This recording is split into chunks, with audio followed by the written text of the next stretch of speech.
Today on Auto Pros on the Road, we're in Willoughby Hills, Ohio, meeting shop owner and Marine Corps veteran Jason Aquila. From turning wrenches in high school auto tech to leading 2 successful repair shops, Jason's story is about resilience, leadership, and a deep commitment to his community.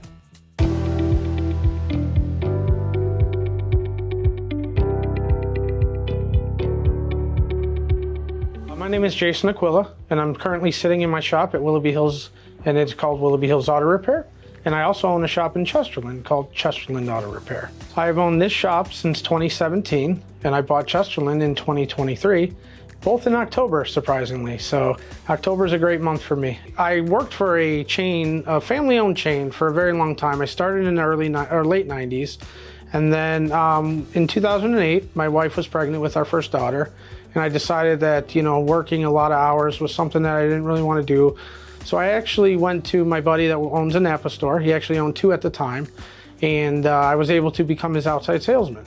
So that gave me a lot of freedom to be able to raise my family and watch my daughter grow up without having a strict 9-to-5 schedule. In 2011, the opportunity arose for me to come here, which is Willoughby Hills Auto Repair, and to do a 5-year plan to actually purchase the business. So with that said, we ended up coming to agreement. So I worked here until 2017, and then we ended up making the deal happen. Owning a shop wasn't Jason's first step. His path started decades earlier when a family challenge forced him to grow up fast and set him on a course that would eventually lead to the automotive industry. When I was a kid, I actually grew up in Cleveland, which is about 15 minutes east of this shop currently that we're sitting in. And as a kid, we were growing up middle class. My dad was an over-the-road truck driver. My mom stayed at home. I had a brother and 2 sisters. So life was good. I had no complaints. And then when I was 13, my father got real sick. He had a brain aneurysm, and he was actually in a coma for a very long time. So when that happened, my role as being a kid kind of shifted to being supporting my brothers and sisters, because my mom spent a lot of time in the hospital, supporting him and trying to see what was going on. So during that time, our middle class ended up becoming, lower class poor. We had no money. That early responsibility pushed Jason toward auto tech training in high school. It was here that he discovered not only a passion for fixing things, but also the leadership skills that would define his career. The Auto Tech program showed me a little bit of leadership in the ways of, learning how to disassemble something, put something back together, but it also gave me the independence to try to figure it out, but also to have support people in that classroom to help me develop it. During that time, we were able to get out at 11 o'clock in the morning after our studies were done. So I actually found a shop that would allow me to do tires and change tires and clean the shop. So going into that shop, it was a family-owned business. I think they had like 6 or 7 stores at the time.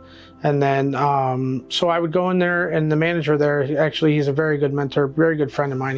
He was in my wedding, and we still talk to this day, but he kind of groomed me into being the leader that I am today, because I would go in there and he would give me clear expectations of what to do.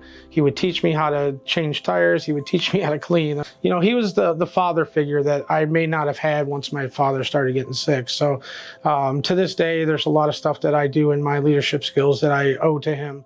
Jason's first job in local shops taught him the value of mentorship and relationships, and it was during those years that he began building a partnership with NAPA that would carry through to his business today. But I had a passion for just helping people, not just selling things to people. So I made a lot of relationships, and that's actually where my relationship started with NAPA. So the outside salesman at NAPA was a fairly younger guy.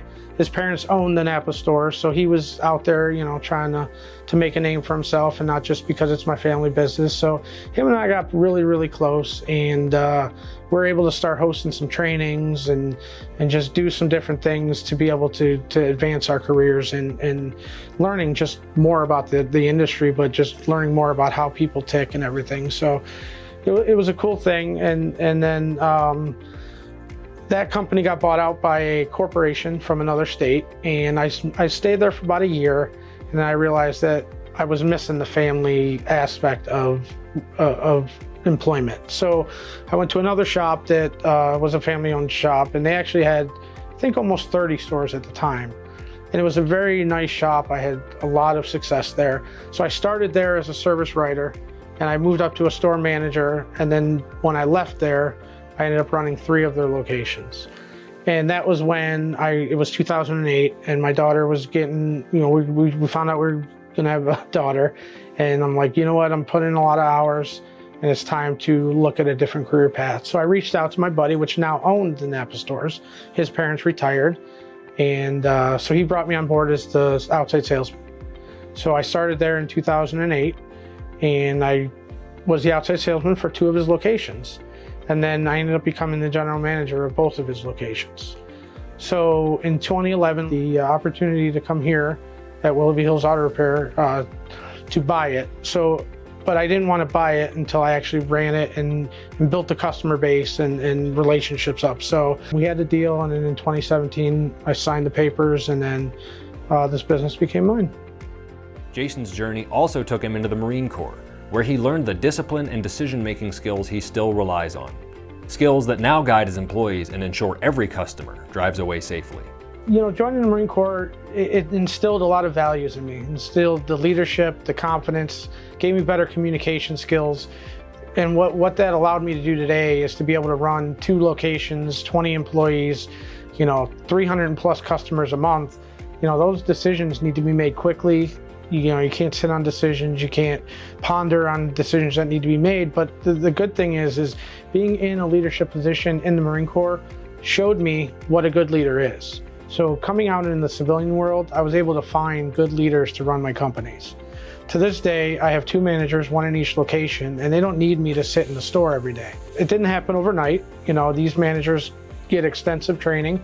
We go to training, once a quarter. They do a lot of online training, but I also instill my leadership skills in them too. So, we're seeing 300 customers a month. That's a lot of people that depend on us to make sure their cars are leaving here safely. I have 2 daughters, 14 and 17.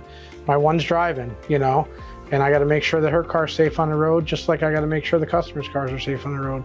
When a customer comes in, you'll see a baby seat in the back seat. You'll see the sticker with all the kids in the back on their back window. The bumper stickers, new driver, student driver.